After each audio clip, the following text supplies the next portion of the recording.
Bismillahirrahmanirrahim. Assalamualaikum warahmatullahi wabarakatuh. Alhamdulillahirabbil alamin wassalatu wassalamu ala asyrafil anbiya'i wal mursalin sayyidina Muhammadin wa ala alihi wa ashabihi ajma'in. Amma ba'du. Bagaimana kabarnya anak-anakku sekalian? Mudah-mudahan kita senantiasa berada dalam lindungan Allah Subhanahu wa taala. Amin amin ya rabbal alamin. Alhamdulillah hari ini kita bertemu kembali dan insya Allah kita akan melanjutkan pembelajaran kita untuk mata pelajaran Al-Quran Hadis. Di mana minggu lalu di pertemuan sebelumnya kita sudah membahas tentang komposisi dan pembagian Al-Quran yang termasuk dalam tema pokok kebenaran Al-Quran sepanjang zaman. Dan insya Allah hari ini kita masuk kepada subtema selanjutnya, masih dalam kebenaran Al-Quran sepanjang zaman ini dengan subtema Makkiyah dan Madaniyah. Adapun tujuan pembelajaran pada pembelajaran kita hari ini yaitu diharapkan peserta didik ini mampu memahami, mampu menyajikan dan mengkomunikasikan materi tentang Makkiyah dan Madaniyah serta hikmah atau faedah mempelajari Makkiyah dan Madaniyah dengan baik. Nah, kalau kita mendengar kata Makkiyah dan Madaniyah, tentu akan muncul pertanyaan, apa itu Makkiyah dan Madaniyah? Nah, secara garis besar, Nabi Muhammad SAW itu menerima wahyu di Mekah dan di Madinah. Nah, terkait tentang Makkiyah dan Madaniyah ini, ulama berbeda pendapat dalam hal menentukan Makkiyah dan Madaniyah. Mengapa demikian? Apa yang menyebabkan terjadinya perbedaan pendapat ulama, serta bagaimana cara ulama menentukan ayat Makkiyah dan Madaniyah. Nah, mudah-mudahan setelah kita mempelajari materi Makkiyah dan Madaniyah ini, semua pertanyaan-pertanyaan ini bisa kita jawab.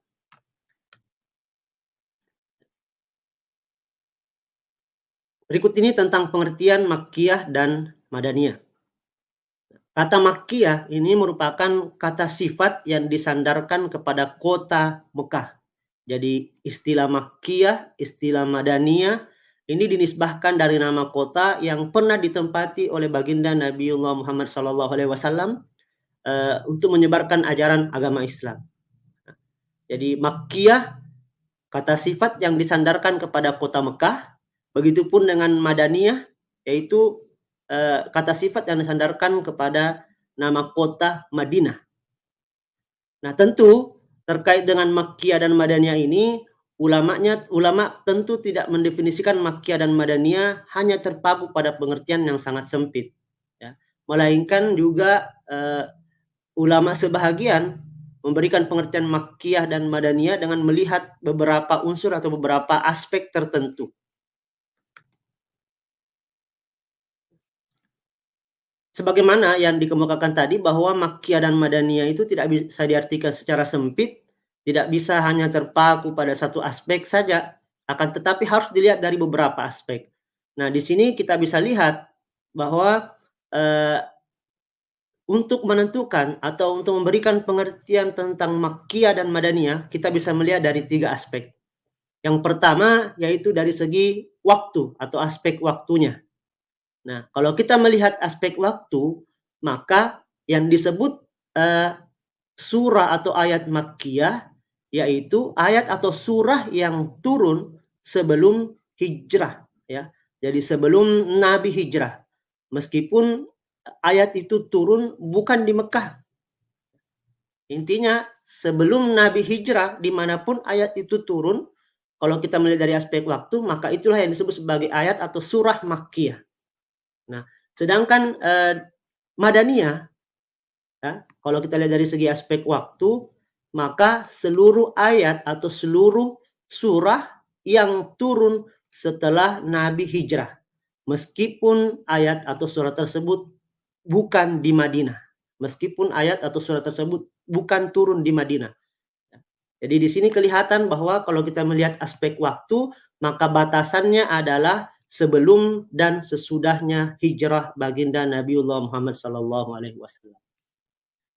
Itu yang pertama. Kemudian aspek yang kedua dari aspek tempat, kalau kita bisa melihat di sini, nah Makkiyah itu disebut ayat atau surah itu disebut Makkiyah jika ayat atau surah tersebut turun di Mekah dan di sekitarnya.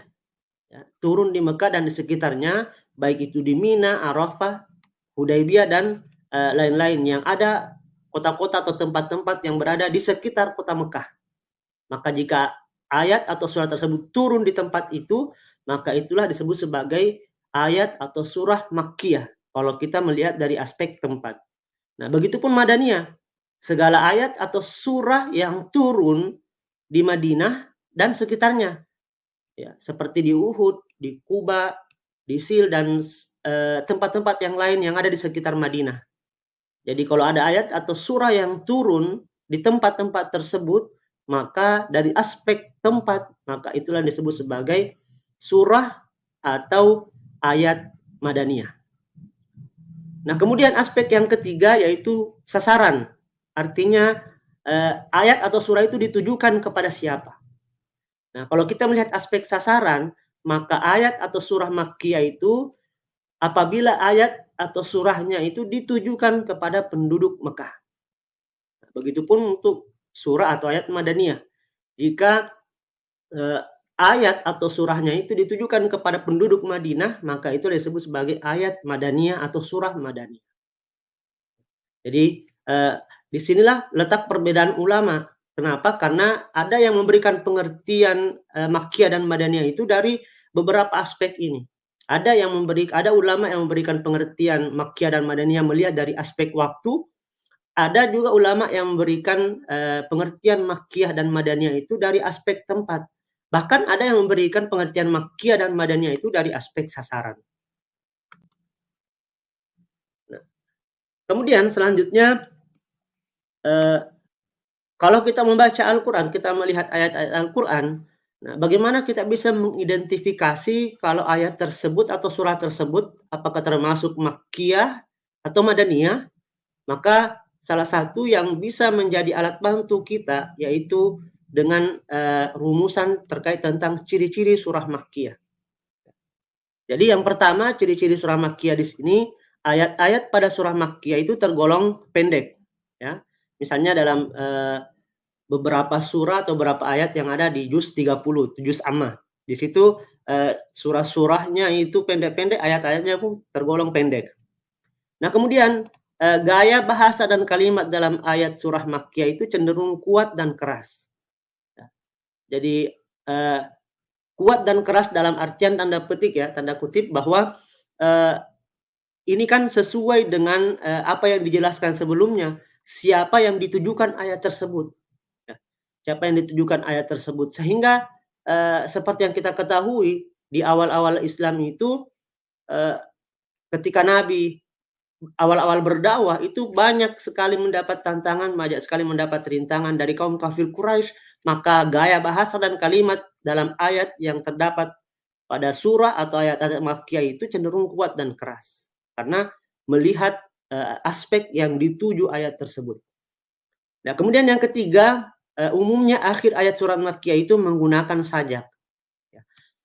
Menggunakan sajak di sini seperti yang pernah saya sampaikan ketika kita membahas tentang kemujizatan Al-Quran, dari segi aspek bahasa itu ada istilah nada dan langgam.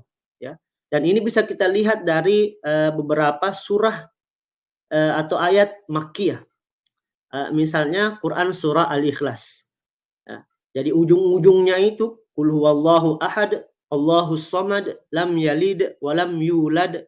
Nah, ini yang dimaksud umumnya akhir ayat surah Makkiyah menggunakan sajak. Dan masih banyak contoh-contoh yang lain. Kemudian ciri yang keempat, surah Makkiyah mengandung kata ya ayyuhan nas. Ya, jadi ini termasuk ciri umum dari ayat-ayat Makkiyah itu. Jadi cirinya di awal ayat itu terkadang menggunakan kata ya ayyuhan nas, wahai sekalian manusia. Nanti akan kelihatan perbedaannya dengan ciri-ciri surah atau ayat Madaniyah.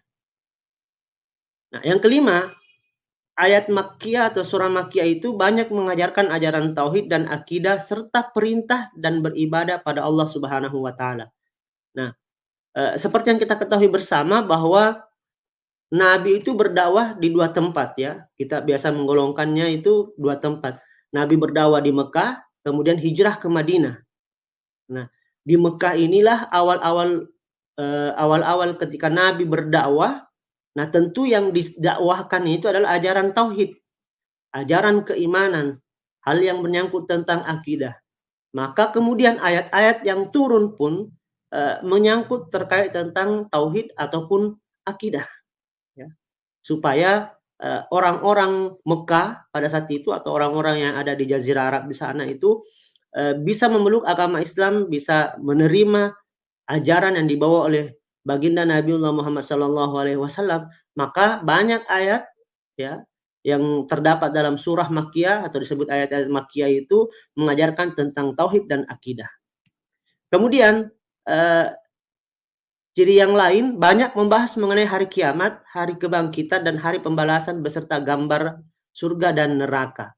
Ya, jadi salah satu fungsi dari ayat yang turun di Mekah atau surah yang turun di Mekah itu atau ayat-ayat Makkiyah itu ini bisa membantu baginda Nabiullah Muhammad SAW untuk menyampaikan dakwahnya, ya, menyampaikan dakwahnya. Sehingga kemudian tema yang dibahas dalam ayat-ayat Makkiyah itu juga terkadang menyangkut hal-hal terkait dengan hari kiamat, hari kebangkitan, hari pembalasan, agar masyarakat yang didakwahi oleh baginda Nabi Muhammad SAW ini bisa tertarik, ya, bisa tertarik dan kemudian memeluk agama Islam sesuai dengan ajaran yang dibawa oleh baginda Nabiullah Muhammad SAW.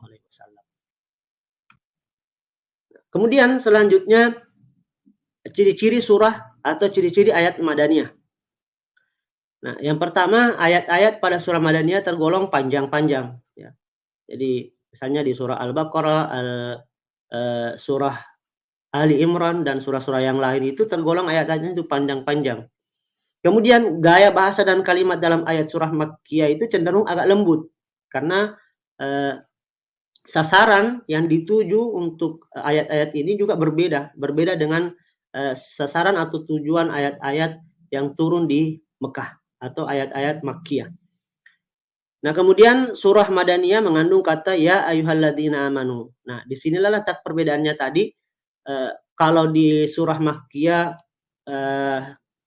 mayoritas itu menggunakan kata ya ayuhan nas. Nah, sedangkan di Madinah itu menggunakan kata ya ayyuhalladzina amanu. Nah, kemudian di ciri yang keempat ini tiap surah Madaniyah berisi tentang kewajiban. Nah, jadi kalau di surah Makkiyah tadi banyak membahas tentang akidah. Nah, kalau di Madaniyah itu banyak membahas tentang kewajiban atau perintah. Ya. Ketika seseorang sudah memeluk agama Islam, maka harus melaksanakan perintah. Maka ayat-ayat yang turun di Madinah atau ayat-ayat Madaniyah ini, surah-surah Madaniyah ini banyak yang berisi tentang kewajiban. Nah, begitupun di ciri yang kelima ini banyak mengandung tentang penjelasan ibadah, muamalah, warisan, jihad, dan hukum perundang-undangan. Jadi di Madinah itu di mana baginda Nabi tidak lagi fokus hanya kepada masalah terkait akidah, tapi sudah fokus kepada hal terkait tentang bagaimana menata kehidupan bermasyarakat, kehidupan sosial. Sehingga ayat-ayat yang turun pun cenderung berbicara tentang penjelasan ibadah, penjelasan muamalah, warisan, hukum, dan sebagainya. Kemudian ciri yang keenam di sini bisa kita lihat, yaitu banyak mengandung seruan pada ahli kitab dari Yahudi dan Nasrani untuk masuk Islam dan penjelasan mengenai penyimpangan terhadap kitab-kitab Allah. Nah, ini juga salah satu ciri surah Madaniyah. Ya. Jadi ciri surah Madaniyah ini kalau kita melihat ya dengan membandingkan ciri-ciri di surah Makkiyah itu hampir bertolak belakang ciri-cirinya. Ya. Jadi apa yang disajikan, apa yang diungkapkan oleh ulama kita terkait tentang ciri-ciri surah Madaniyah, ciri-ciri ayat Madaniyah ini berbeda, berbanding terbalik dengan ciri-ciri atau surah yang terdapat pada ayat Makkiyah atau surah Makkiyah. Nah, perlu diketahui bahwa baik ciri-ciri Makkiyah maupun Madaniyah ini tidak sepenuhnya sesuai dengan apa yang digambarkan tadi. Dalam artian bahwa terkadang ada ciri-ciri ayat atau surah Makkiyah justru tergolong sebagai surah Madaniyah. Begitupun sebaliknya. Terkadang ada surah, ya, ada ciri-ciri yang menggambarkan surah Makkiyah, tapi justru masuk kategori Madaniyah. Nah, ini nantinya akan kita bahas di slide berikutnya. Nanti ada slide yang membahas tentang beberapa catatan penting tentang Makkiyah dan Madaniyah ini. Oke, cukup sekian pertemuan kita pada hari ini. Insya Allah kita akan bertemu kembali dan akan melanjutkan materi kita masih terkait dengan Makkiyah dan Madaniyah. Terima kasih atas perhatiannya, lebih dan kurangnya mohon dimaafkan. Assalamualaikum warahmatullahi wabarakatuh.